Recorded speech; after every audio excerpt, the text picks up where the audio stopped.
if we want to launch something and launch it effectively and really start seeing people on board with us, let's just start with the Journal Artist Act One, which is essentially it goes to three facets. One is member-led journaling circles, whether they want to journal together or pen pal, like one-on-one. It's just a way for people to motivate themselves to journal, and I'll show in a minute how that works.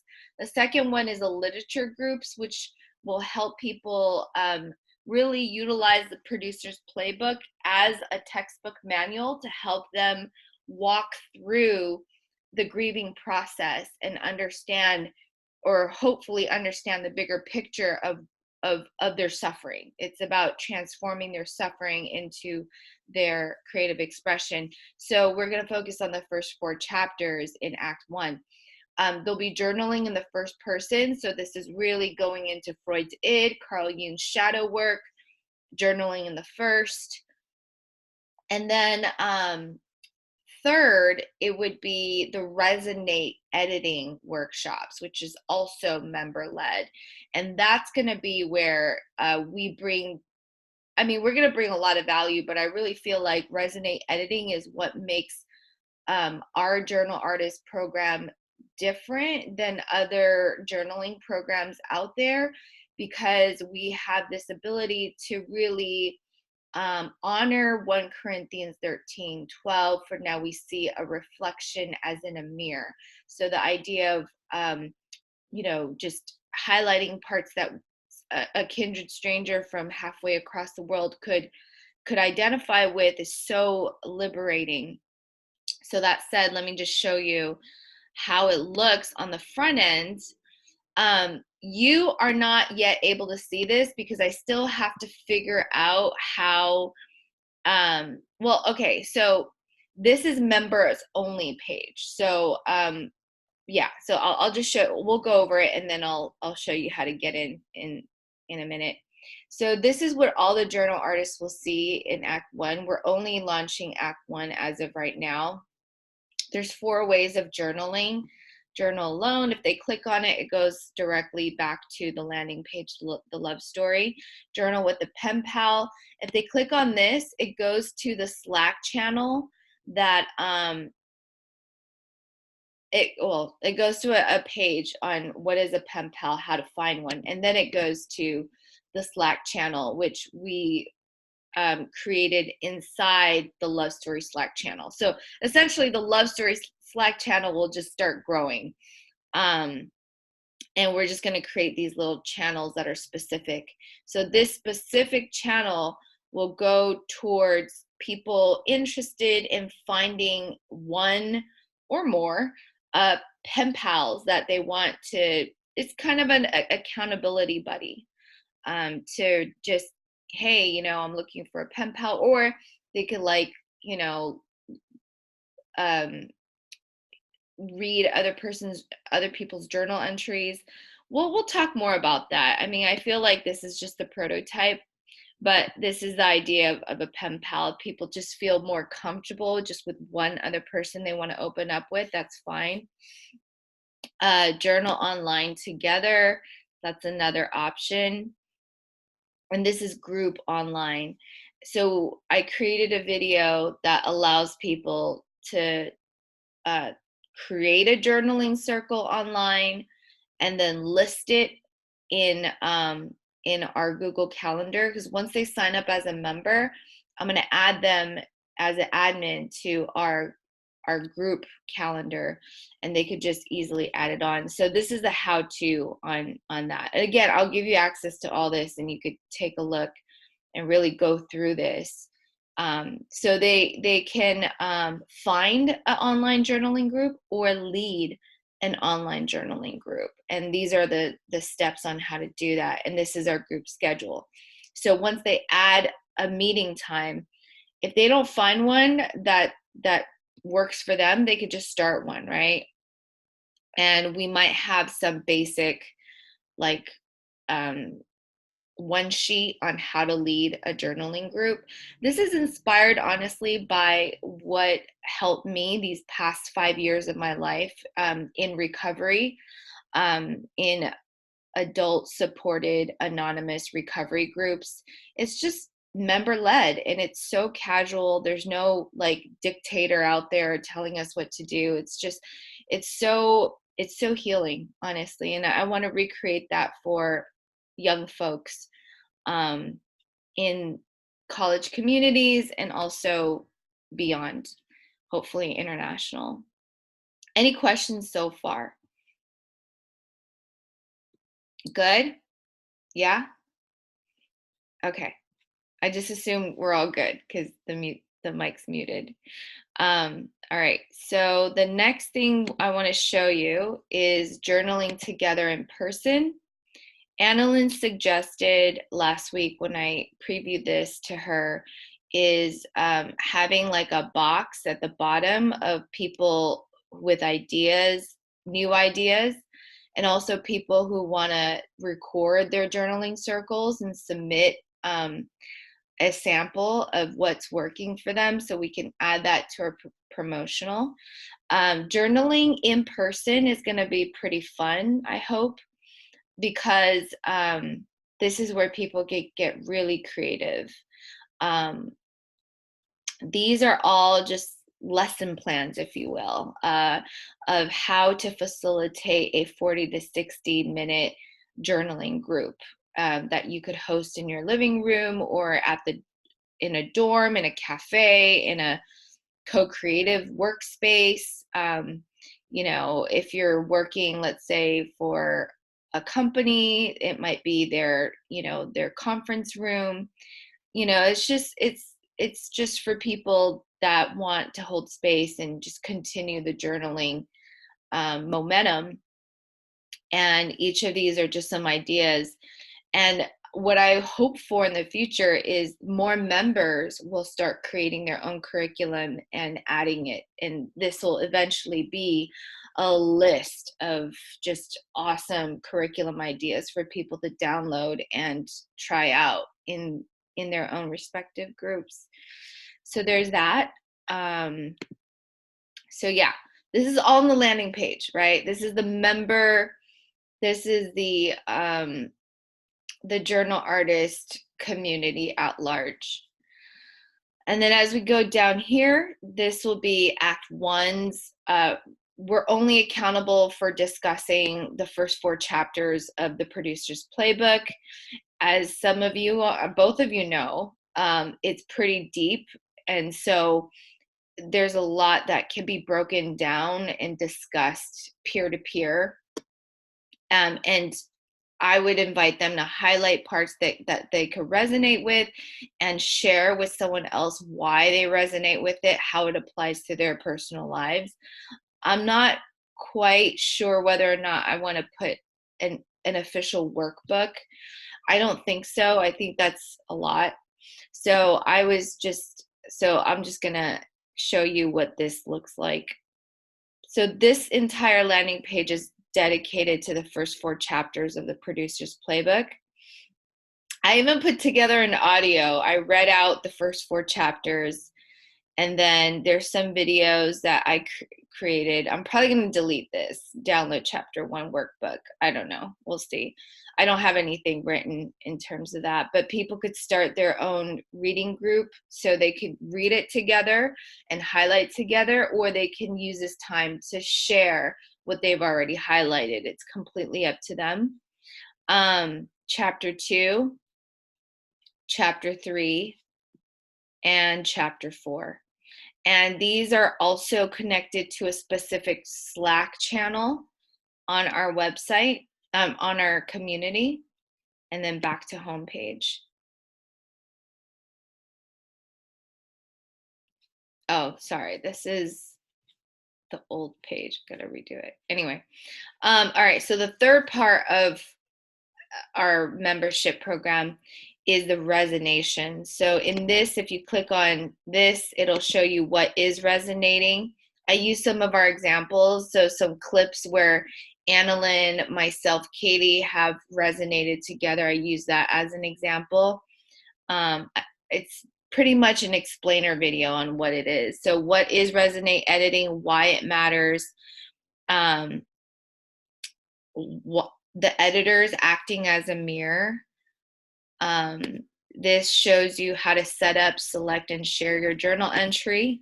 This one shows you how to resonate edit on Google Doc, because some of us are not yet familiar with using online tools like Google Docs, like Zoom.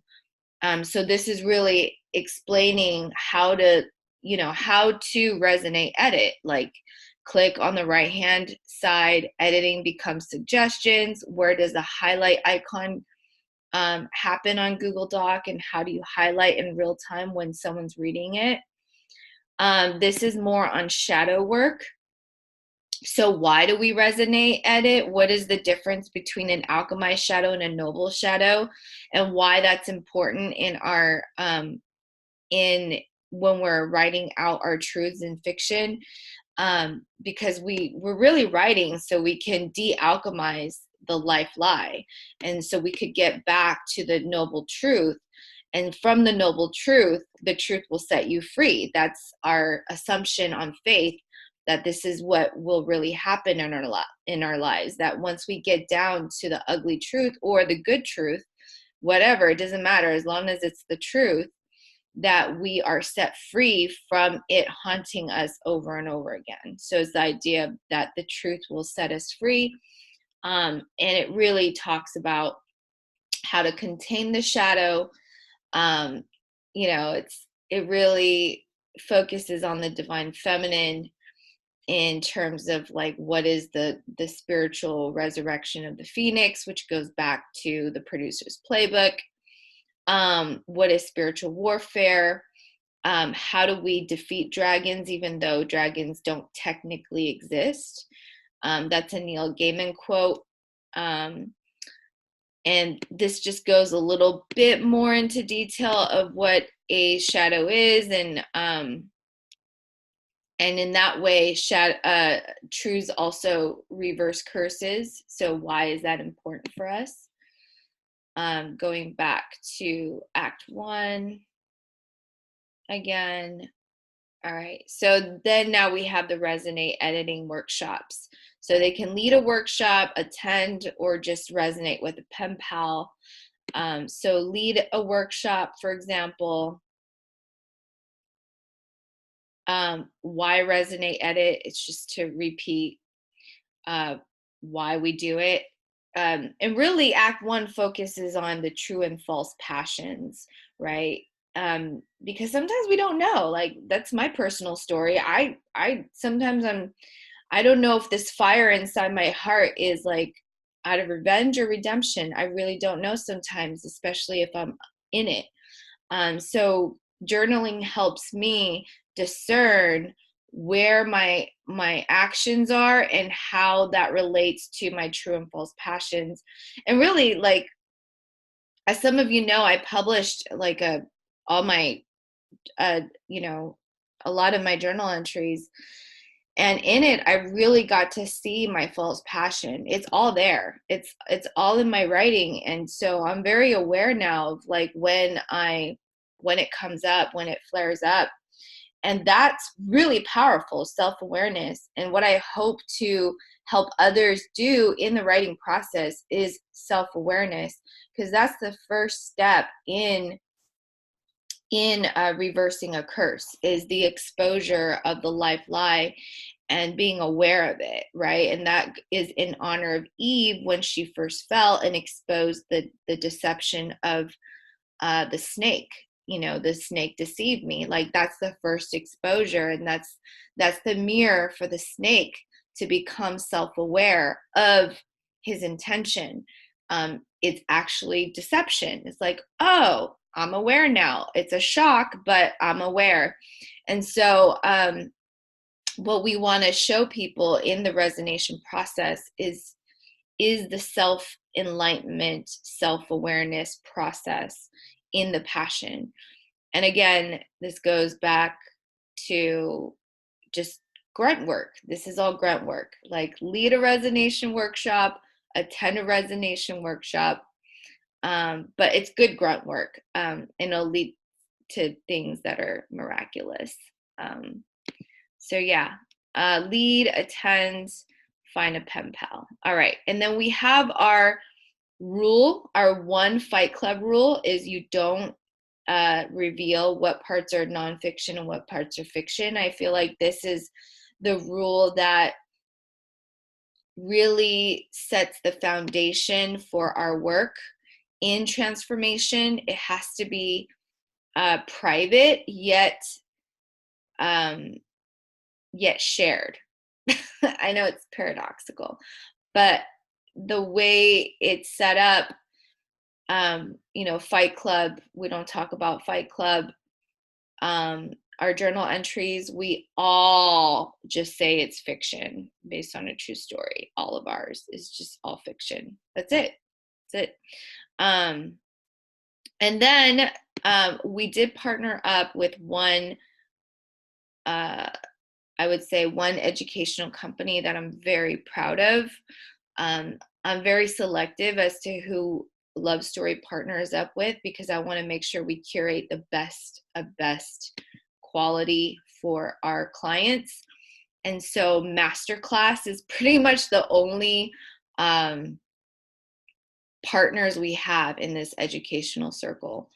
And Masterclass, they curate the best professionals to teach us the skills of writing. We don't teach the skills of writing. Malcolm Gladwell could do it. David Sedaris, Joyce Carroll, David Baldacci, Billy Collins, David Mamet, Judy Bloom, James Patterson, Shonda Rhimes, Aaron Sorkin, Neil Gaiman, Dan Brown, Margaret Atwood, R.L. Stein, Judd Apatow. So we have professionals that could teach our clients how to sharpen their craft. We just focus on holding space, cultivating the community, and really just serving the mission of how do you transform pain into passion. Well, we're going to do it through journaling for now. And as this builds up, we can start talking as a group on how to build the next step, which is Act 2, or even Act 1 for the documentary producers program, which Aura is familiar with. And so, and Annalyn, you're familiar with the journal artist producers program. So, yeah, so feel free to give me some feedback at this time. What do you think so far of Act 1?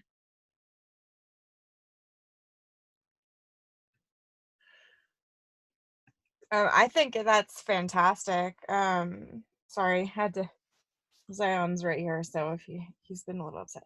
Yeah, I think it looks beautiful, Mingjie, and really straightforward. Very organized, and yeah, I think it looks wonderful. That's my opinion so far, but Thank you, Aura. Yeah. Thank you. I agree. I think it looks really straightforward. It's clean. I like that we're giving a lot of freedom. You know what I mean? We're not really holding hands. We have the support systems built in, but we're not holding your hand and guiding you through it explicitly. There's a lot of room for creativity and people to explore the program at their own pace and in the ways that fit them, which I think is going to be successful because everybody learns in different ways. And I think you've done a good job of trying to accommodate those different learning styles. Yeah. That's a really great point. Yeah, I definitely agree with that. Yeah. Baby, Mom, where'd it go? Oh, you can watch it later, honey. Iron agrees too. Love it. Bye. Bye. Hey. So yeah, hands off, accommodate learning styles, clean. I like how you said clean. I was trying yeah, my biggest challenge and overcoming that challenge is to make things simple in my complicated brain. Hearing that it's clean for you is helpful for me. So yeah, I love that. Okay, so the next step is to really look at, well, how are we gonna how much should we charge for membership, and what would be the market value for that? I know Annalyn and I discussed this last week. Annalyn's going to look into more of like a market research on what this would be valued at. But we did talk about making this a promotional for 2020. It being just $1 for membership. And the idea of that came from an inspiration of the parable of the 99, like basically Jesus leaving the 99 of his sheep to find the one lost sheep out there in the wild. So and even when I was in my recovery, we only donated $1 for a meeting, which is awesome. And it was optional. It wasn't like you had to. It's like you get to if you want to. And since we don't, since I feel like eventually this'll be like a lot of value for people, we're just going to hold off. We're still going to set the market value to let people know that this is really what reflects the experience, but we're going to slash that value down to the sale value, the promotional, which is $1. Any thoughts about that, Aura?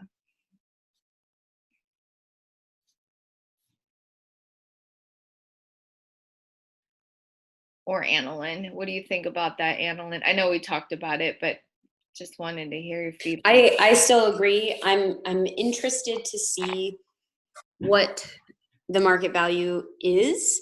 You know what I mean? I think it's going to be really interesting, especially if it's a high number. If we're looking at, here's the hard thing. There aren't a lot of programs that are very similar to ours, right? So with that being said, whatever the value is, it could be astronomical. It could be like $300 a year or something. I don't know. It could be massive. So whatever the market value is averaging at right now, for us to say this is worth blank, but please have it. We want you to have it as a gift. We're asking for $1 because we need some kind of operational funding. But mainly this is our gift to you for 2019. Please accept it. Yeah, I think that's a good idea. And I think that Annalyn makes a really good point that, wait, am I unmuted? Yeah, that we don't know what the market price is. Like I've seen, groups that offer way less than we do, that charge what I would definitely consider astronomical pricing, like $4 or $5 grand for, like a 3-month group. I've seen that, like a woman's group for 3 months where you meet, for like a half an hour every other week or something, and you have to pay like $4 or $5 grand, which I think is too much for that kind of thing. I think that we're offering way more than that example I just gave. However, I also think that that like price tag that I just mentioned kind of like eliminates a large chunk of the population. So yeah, I guess I like the $1 promotional because it gives people who couldn't afford more the opportunity to kind of hop on, and maybe we could consider doing something like, I don't know whether it's for like one person a year or, every so often, some kind of, once we do figure out a price, just if it, depending on what it is, so that we don't limit ourselves by undercharging, but that we also don't like eliminate whole swaths of people who were like, well, that looks cool, but I'm not even going to think twice about it because there's no way I'm ever going to be able to afford it. So, you know what I mean? So I totally agree with you. And we've talked about, at some point we'll be able to offer scholarships, and at some point we'll be able to offer different kinds of resources. One of the things that Mingjie and I talked about, college tuition is insane. And out of your 4 years, you'll be $30,000-$40,000 in debt, but people do it every single year and they value that degree massively. And there's something to be said for putting the time and the money in. Mm-hmm. With that being said, I don't think it would be manageable anytime soon if we had a financial department, then we could say tuition rates are, a payment plan is, but that's assuming that our market value is anywhere near a college tuition. You know what I mean? So if we're offering, I know Mingjie also mentioned a lifetime membership. So if the lifetime membership equals blank, that value needs to say to the consumer, your lifetime is worth blank, right? One of the things that we talked about was, let's say it's $99 for a lifetime membership. Well, does that mean you think that my lifetime is worth $99? Why are you trying to con me, right? So we just have to be really careful about what the value represents to the consumer. I hear you, and it's extremely valid that you're saying we need to make sure that we're not eliminating any groups that might need our services more than other groups, right? So that's where we have to be really, really careful with the value of the program. I think it's going to be awesome that we have the dollar rate, because hopefully we'll be able to market the bananas out of this thing, get as many people on board as humanly possible. Then we'll have a decent reserve and we could reevaluate in 2021. You know what I mean? Like, if we have hundreds and hundreds and thousands of people signing up and they're spending $1 each, well, we've just made hundreds of thousands of dollars. So by the time the promotional ends, we're sitting in a different financial situation, and we can reevaluate our costs and reevaluate our budget. Yeah, I hear you on that. Thank you so much. And also, this is just Act 1, right? So we'll also have Act 2, which is journaling in the second, and we'll have mentors that we can hire so Act 2 is about more extroverted observations of the present perfect moment. That's going to align with Chapter 5 in the producer's playbook on being present, observing things that may offer us supernatural signs as to where your next pursuit may be. And I think that one will allow us to bring it a step more in terms of what we offer in someone's life, coaching, mentoring.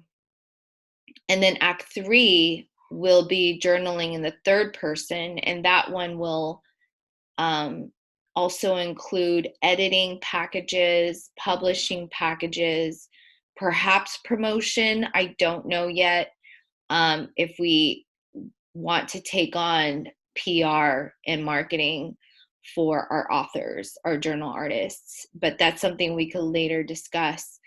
And I love that, we're still in this and we have less than a minute left. So if this cuts off, I'm going to send you another one, another link on the Cool. Slack channel. Aura?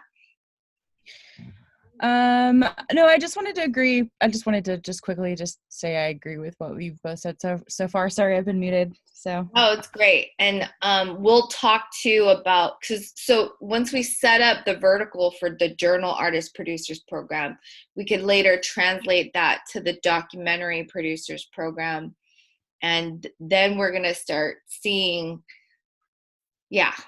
stuff being built and income coming in so we can build more. So okay, so I'm gonna end this before it cuts us off.